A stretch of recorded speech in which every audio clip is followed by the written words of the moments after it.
Mon quotidien est vraiment pas plus compliqué que dans un autre métier. C'est-à-dire que le matin, moi, quand j'arrive, je briefe l'équipe.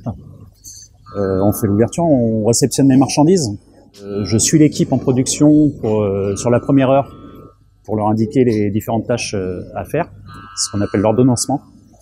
Sur l'ordonnancement, chacun prend son poste au bon moment. Une fois que l'ordonnancement est lancé, je retourne au bureau, je commence à préparer la journée suivante en termes de commandes, en termes de production. J'organise la production du lendemain, de façon à arriver le matin et d'avoir déjà un schéma de production pour la journée.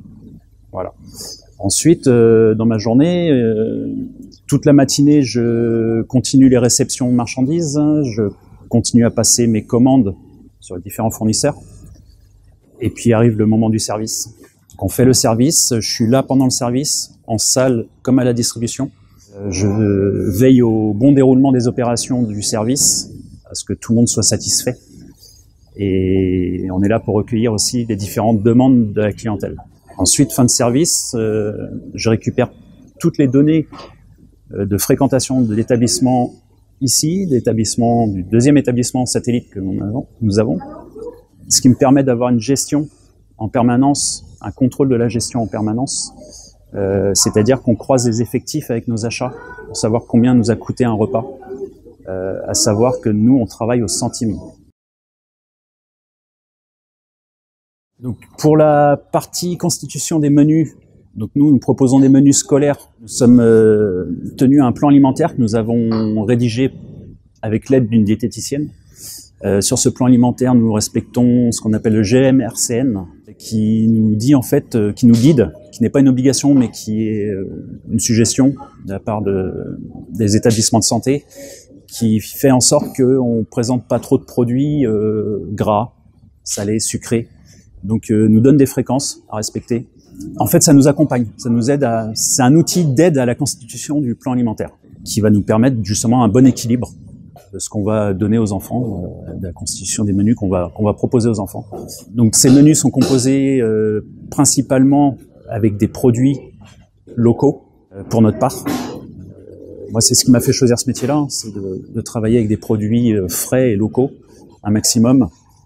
Il est sûr qu'on travaille toujours avec des fournisseurs qui ont des entités très connues, hein. Mais on a un métier qui est en pleine explosion, on va dire, par rapport aux approvisionnements, à savoir qu'on a une loi qui va nous obliger, à partir du 1er janvier 2022, la loi Egalim, à intégrer dans nos menus 50% de produits durables, labellisés, et 20% de produits bio, qui rentreront dans la constitution des menus, et on devra en justifier. Mon parcours, c'est 20 ans de métier en tant que cuisinier dans des restaurants traditionnels. Et puis, un aboutissement de tout ça, j'ai décidé de changer de métier, enfin de changer de statut dans mon métier, en voulant me perfectionner. Et donc, j'ai cherché une formation qui pourrait me correspondre, tout en conservant 20 ans d'expérience en restauration. Et donc la formation de gérant en restauration collective était la formation qui adhérait le plus à mes attentes. Cette formation, elle m'a apporté en plus du côté technique de la cuisine, elle m'a apporté le savoir de la gestion analytique, gérer un établissement, le côté hygiène aussi, qui est beaucoup plus pointu, tout ce qui touche à la sécurité alimentaire, le matériel et l'équipement, l'implantation d'une cuisine, les besoins humains. Donc c'est beaucoup de facteurs à croiser entre eux pour pouvoir réussir. Cette formation, moi, je la recommande parce que ça nous apprend un autre côté du métier, contrairement à un cuisinier qui va être devant son piano ou en cuisine toute la journée.